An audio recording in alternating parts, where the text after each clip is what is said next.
รีเวียนดาวดวงเด่นบริษัทผลิตรถยนต์ไฟฟ้าน้องใหม่ขอท่าซิงเทสลาของอีลอนมัสก์รีเวียนแม่นบริษัทแนวใดมือนี้ลาว SME จะเล่าให้ฟัง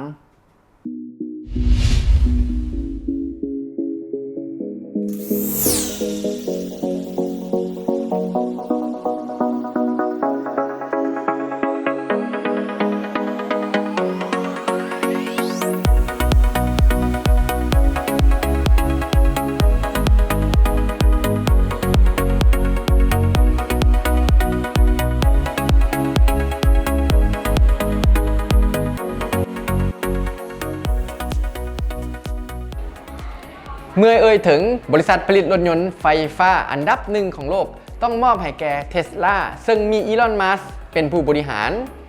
เป็นข่าวโด่งดังระดับโลกที่บริษัทเทสลาสามารถสร้างมูลค่าทรัพย์สินของบริษัท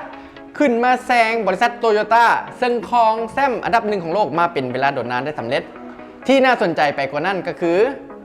มูลค่าทรัพย์สินบริษัทเทสลายังนั้นสูงกว่าบริษัทอันดับ2อันดับ3อันดับ4ของโลกบริษัทอันดับ2อันดับ3อันดับ4ของโลกบริษัทโตโยต้าบริษัทโฟล์คสวาเกนบริษัทฮอนด้าทั้ง3บริษัทนี้มารวมกันมูลค่าทรัพย์สินของบริษัทยังบ่เท่ากับเทสลาและหลายคนคงจะสนใจและแปลกใจว่าทั้งที่บริษัทโตโยต้าเพียงแต่บริษัทเดียวมียอดขายหลายกว่ามีกำไรหลายกว่าและมีกำลังการผลิตรถหลายกว่าแต่เป็นหยังบ่สามารถเอาชนะบริษัทเทสลาได้เรื่องนี้ครูเซงขอแบ่งปันให้ฟังมันขึ้นอยู่กับความสามารถในการแข่งขันทางธุรกิจเทียบกับระยะเวลาครูเซงขอย้ำอีกครั้งก็คือมันขึ้นกับความสามารถในการแข่งขันทางธุรกิจเทียบกับระยะเวลาบริษัทเทสลาสามารถผลิตรถยนต์ไฟฟ้าได้ระยะเวลาอันสั้นประสบผลสำเร็จและสามารถส่งมอบรถไฟฟ้าให้แก่ลูกค้าได้สิ่งที่สำคัญก็คือเทคโนโลยีของเทสลาเป็นเทคโนโลยีผลิตรถยนต์ไฟฟ้าแบบใหม่สามารถผลิตรถยนต์ไฟฟ้าได้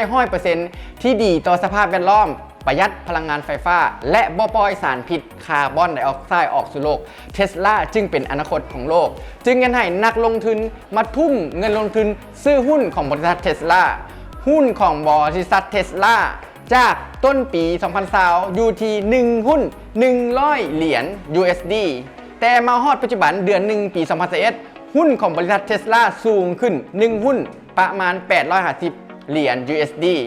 บริษัทเทสลาจึงมีมูลค่าทรัพย์สินของบริษัทเท่ากับ 770,000 ล้านเหรียญอีลอนมัสก์ถือหุ้นในบริษัทเทสลา 21% จึงยังไงอีลอนมัสก์มีทรัพย์สินสูงถึง 160,000 ล้านเหรียญบวกกับบริษัท SpaceX ซึ่งเป็นบริษัทที่อีลอนมัสก์เป็นผู้ก่อตั้งบริษัท SpaceX เป็นบริษัทสตาร์ทอัพที่มีมูลค่าทรัพย์สินบริษัทสูงที่สุดบริษัท SpaceX ผลิตยานอวกาศมีเป้าหมายเพื่ออยากย้ายมนุษย์ไปดำรงชีวิตอยู่ดาวอังคารปัจจุบันมูลค่าทรัพย์สินของบริษัท SpaceX อยู่ที่ 93,000 ล้านเหรียญอีลอนมัสก์ถือหุ้น 48% ใน SpaceX จึงมีทรัพย์สินเท่ากับ 44,000 ล้านเหรียญอีลอนมัสก์ถือหุ้น 21% ใน Tesla และถือหุ้น 48% ใน SpaceX อีลอนมัสก์จึงมีมูลค่าทรัพย์สินทั้งหมด 200,000 ล้านเหรียญกลายเป็นมหาเศรษฐีอันดับหนึ่งของโลกแซงเจฟ เบซอสผู้ก่อตั้ง Amazon.com ไปได้อย่างสง่างามตัดภาพมาที่ริเวียนแม่นดาวดวงใหม่ดาวดวงเด่นบริษัทผลิตรถยนต์ไฟฟ้าที่สร้างตั้งขึ้นในปี 2009ผู้ก่อตั้งมีชื่อว่าโรเบิร์ต สแกริงเพิ่นเรียนจบปริญญาเอกสาขาวิศวกรรมกลจักรของมหาวิทยาลัย MIT มหาวิทยาลัย MIT เป็นมหาวิทยาลัยที่มีชื่อเสียงโด่งดังอันดับหนึ่งทางด้านวิทยาศาสตร์และวิศวกรรมของสหรัฐอเมริกาและเป็นมหาวิทยาลัยโด่งดังและมีชื่อเสียงอันดับต้นๆของโลกริเวียนสร้างตั้งขึ้นในปี 2009ประธานบริษัทโรเบิร์ต สแกริงเพื่อเฮ็ดให้ริเวียนก้าวกระโดดขยายตัวไปแบบยั่งยืนจึงไปร่วมมือกับบริษัท Amazon ให้บริษัท Amazon มาร่วมลงทุนน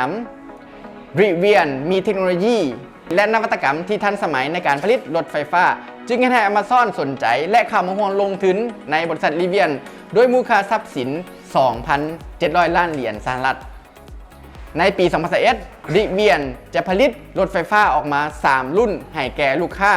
รุ่นที่ 1 ก็คือ R1S รุ่นที่ 2 ก็คือ R1T รุ่นที่ 3 ก็คือรถยนต์ไฟฟ้ายี่ห้อ Amazon ปัจจุบันมูลค่าทรัพย์สินของบริษัทรีเวียนประมาณ 25,000 ล้านเหรียญถือว่าเป็นบริษัทสตาร์ทอัพน้องใหม่มาแหงแซงโค้งปัจจุบันบริษัทเทคโนโลยีคอมพานีบริษัทยักษ์ใหญ่ไอทีต่างๆให้ความสำคัญในการผลิตรถยนต์ไฟฟ้าบอกว่าจะเป็นบริษัทโซนี่ออกมาประกาศว่าผลิตรถยนต์ไฟฟ้ายี่ห้อ Vision หรือแม้แต่บริษัท Google เองก็เข้าไปลงทุนกับบริษัท Waymo ซึ่งเป็นบริษัทน้องใหม่ในการผลิตรถยนต์ไฟฟ้าด้วยทรัพย์สิน 2,250 ล้านเหรียญบริษัท Apple ของสตีฟ จ็อบส์เองก็สร้างโครงการลับขึ้นมาร่วมมือกับบริษัทฮุนไดผลิตและวิจัยรถยนต์ไฟฟ้าอยู่สิ่งเหล่านี้พวกเราสามารถถอดถอนบทเรียนทางธุรกิจได้จากบริษัท Tesla และ Rivian ได้ใดสำหรับครูเซ็งแล้วครูเซ็งสามารถถอดถอนบทเรียนทางธุรกิจได้อยู่ 3 หัวข้อหลักๆข้อที่ 1 ก็คือสมองอัจฉริยะสามารถสร้างเงินล้านได้โรเบิร์ต สแกริงเป็นผู้ก่อตั้งบริษัท Rivian ถึงแม้ว่าเพิ่นจะบ่มีเงินทุนหลายแต่ย่องเพิ่นมีสมองที่อัจฉริยะเพิ่นมีหัวคิดประดิษฐ์สร้างในการผลิตนวัตกรรมใหม่ๆขึ้นมาบวกกับระดับการศึกษาที่จบปริญญาเอกของมหาวิทยาลัย MIT จึงเฮ็ดให้บริษัท Amazon เข้ามาร่วมลงทุนด้วยทรัพย์สินมูลค่า 2,700 ล้านเหรียญข้อที่ 2 ความสำเร็จเป็นสิ่งที่บ่ยั่งยืนแม้แต่บริษัทโตโยต้าซึ่งเป็นบริษัทผลิตรถยนต์อันดับหนึ่งของโลกเองยังถูกบริษัท Tesla แซงขึ้นมาเป็นอันดับหนึ่งสิ่งเหล่านี้มันสอนให้พวกเขารู้ว่ายิ่งพวกเขาประสบความสำเร็จสูงเท่าใดพวกเขาก็ต้องยิ่งถนอมทอมตัวหลายขึ้นทั้งนั้นพวกเขาควรน้อมทอมตัวเห็นอกเห็นใจและเมตตากรุณาหลายขึ้นทั้งนั้นพวกเขาต้องเรียนรู้พัฒนาตนเองไปอย่างบ่หยุดยั้งข้อที่ 3 นวัตกรรมและเทคโนโลยีเปลี่ยนแปลงโลกเทคโนโลยีอินเทอร์เน็ตขยายตัวในปี 2000 มาฮอดปี 2021 เป็นเพียงแต่ระยะเวลา20 ปีเท่านั้นที่นวัตกรรมและเทคโนโลยีเปลี่ยนแปลงโลกมันสอนให้เรารู้ว่าเราต้องลึ่งและอยู่กับมันให้ได้ถึงว่าเราจะบ่ได้เป็นผู้ผลิตเทคโนโลยีใหม่ๆโดยกงก็ตามเราควรเรียนรู้และนำใช้เทคโนโลยีที่มีอยู่แล้วเข้าในการเฮ็ดธุรกิจของเราเข้าในการดำรงชีวิตและเข้าในการเฮ็ดเวียกต่างๆให้เกิดประสิทธิผลสูงสุดสุดท้ายนี้ครูเซ็งขอแสดงความขอบใจและผู้มุงคุณมายังผู้ชมทุกท่านที่ได้ติดตามคลิปของครูเซ็งเสมอมาถ้าพวกท่านคิดว่าคลิปนี้มีประโยชน์กรุณากดไลค์กดแชร์และคอมเมนต์ใต้คลิปวิดีโอนี้เพื่อให้เกิดพลังแห่งการแบ่งปันเพื่อให้ครูเซ็งได้มีกำลังใจในการสร้างคลิปต่อๆไปอีกด้วยขอขอบใจ